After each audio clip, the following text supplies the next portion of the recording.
Baik, assalamualaikum warahmatullahi wabarakatuh. Kembali ya kita coba bahas untuk panduan pengerjaan tugas ya SMP Negeri 2 Sekadahulu.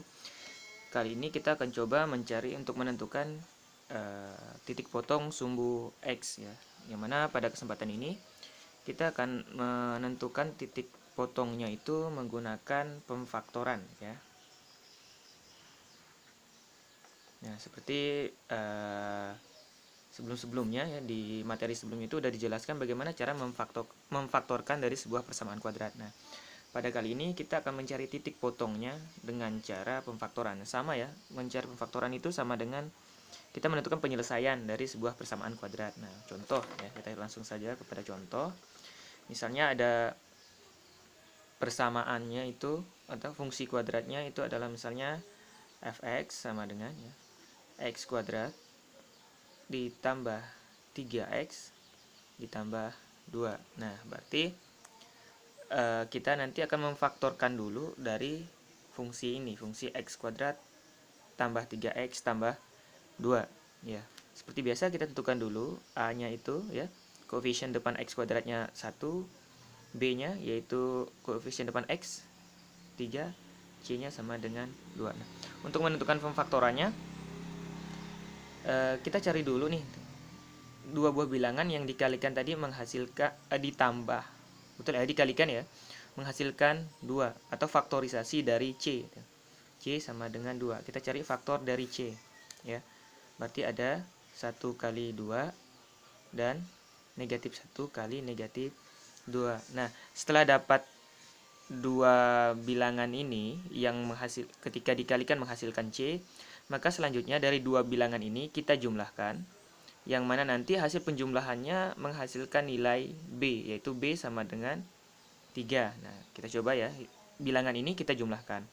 Jadi 1 tambah 2 dan negatif 1 tambah negatif 2. Nah, 1 tambah 2 hasilnya 3, negatif 1 ditambah negatif 2 berarti negatif 3. Nah, kita lihat mana yang sesuai dengan nilai B di atas. Nah, yang sesuai dengan nilai B adalah ini ya.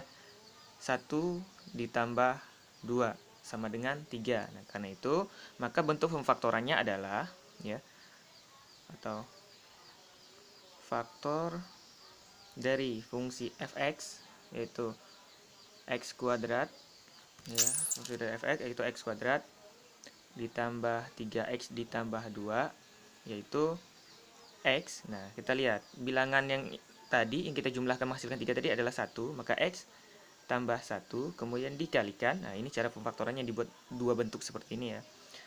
Dengan 2, 1 tambah 2 sama-sama positif ya. Jadi sini x ditambah 2. Jadi faktor dari x kuadrat ditambah 3x tambah 2 itu adalah x tambah 1 dikali x ya, dikali x tambah 2. Nah, kemudian kita selesaikan ini gitu.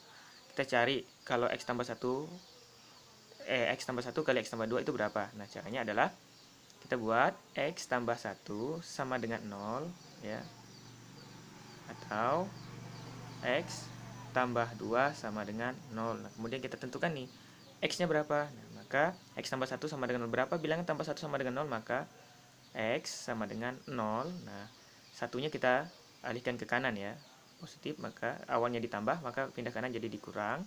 Yang ini juga sama, tinggalkan x di kiri, tuliskan 0 dulu, habis itu baru 2-nya dipindahkan ke ruas kanan. Nah, berarti x-nya sama dengan 0 kurang 1 negatif 1, x-nya yaitu 0 kurang 2, maka x-nya nilainya negatif 2. Sehingga titik potong yang kita dapatkan, maka titik potongnya ya, titik potong yaitu, nah, karena memotong sumbu x berarti ada dua ya. Yang pertama, x-nya adalah negatif 1, maka titik potong itu bentuk di kartesiusnya ya, maka 1, kalau x-nya negatif 1 maka y-nya 0, maka 1,0, dan ya, titik potong berikutnya adalah negatif 2,0. Nah, ini maknanya persamaan fungsi x kuadrat tambah 3x tambah 2 ini nanti memotong di sumbu x ya dengan titik negatif 1,0, x-nya negatif 1, y-nya 0, dan X-nya negatif 2 dan Y-nya juga bernilai 0. Nah, kalau Y-nya bernilai 0 maka titik potongnya itu berada pada sumbu X ya. Nah, itu tadi ya cara menentukan titik potong dengan pemfaktorannya. Nah, selanjutnya yaitu kita akan menentukan titik puncak atau titik balik dari sebuah fungsi kuadrat ya. Kita masih sama menggunakan fungsi X kuadrat tambah 3X tambah 2. Namun yang kita tentukan kali ini adalah titik balik atau titik puncak dari kurvanya ya. Baik, dengan soal yang sama ya, kita tulis ulang. Misalnya fx sama dengan x kuadrat tambah 3x tambah 2. Nah, untuk menentukan titik puncak ini rumusnya ya, min b per 2a, koma, ya ini koma, berarti ini titik x-nya, kemudian titik koordinat x-nya, kemudian y-nya, itu dengan mendapatkannya dengan cara negatif, dalam kurung, b kuadrat kurang 4ac per 4a, ya. Jadi dari fungsi ini, kita tentukan dulu nilai a-nya berapa, b-nya, dan c-nya, seperti biasa ya. A itu adalah koefisien depan x kuadrat, kalau tidak dituliskan berarti nilainya 1. Kemudian B adalah koefisien di depan X saja ya, tanpa dituliskan pangkat kuadratnya. Berarti nilainya 3, C-nya adalah konstanta di belakangnya yaitu 2. Nah, setelah dapat A, B, dan C ini, kita tinggal masukkan ke dalam rumus ya. Perhatikan, min B per 2A, min B kuadrat kurang 4AC per 4A. Nah, sekarang tinggal diganti saja semua simbol-simbol ini, A, B, C-nya dengan nilai ABC yang sudah diketahui dari fungsi tadi ya. Berarti min nilai B-nya kita lihat berapa? 3. Kita ganti dengan 3 per 2 dikali ya. Berarti ini 2A maknanya 2 dikali A ya.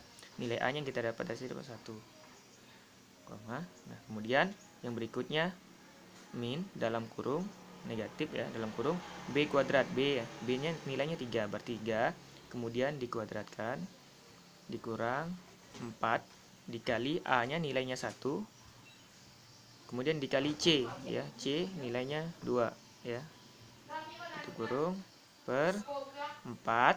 Nah, nilai A nya adalah 1, kita ganti dengan 1 ya, seperti ini ya. Ulangi, nilai 3 ini dapatnya dari B, 2 dikali 1, 2 kali A, A nya diganti 1 sama dengan 4 kali A, maka 4 nya diganti 1, kemudian 3 ini dapat sama, B kuadrat, berarti B nya diganti dengan 3, A nya diganti dengan 1, C nya diganti dengan 2 ya. Oke, selanjutnya tinggal kita kalikan ya, berarti negatif 3 per 2 dikali 1 berarti 2, kemudian negatif dalam kurung, nah 3 kuadrat berarti 3 kali 3 9 dikurang 4 kali 1 nilainya 4, kemudian dikali dengan 2 berarti 8. Nah, per ya 4 dikali 1, 4 kali 1 nilainya 4. Nah, selanjutnya di bawahnya lagi ya. Oke, selanjutnya berarti dalam kurung negatif 3 per 2 dikurang 9 dikurang 8, 1 per 4. Nah, jadi titik puncak ya, titik puncak atau titik balik ya, balik yang kita cari itu berarti hasilnya adalah, lihat sini ya, X nya berarti negatif 3 per 2, negatif 1 per 4, negatif 1 per 4. Nah, ini adalah titik puncak atau titik balik yang kita cari tadi ya. Oke, ini sedikit pembahasan tentang menentukan titik potong sumbu X dan menentukan titik puncak atau titik balik dari suatu persamaan kuadrat. Nah, mudah-mudahan ini bisa membantu dalam penyelesaian tugas berikutnya. Terima kasih. Assalamualaikum warahmatullahi wabarakatuh.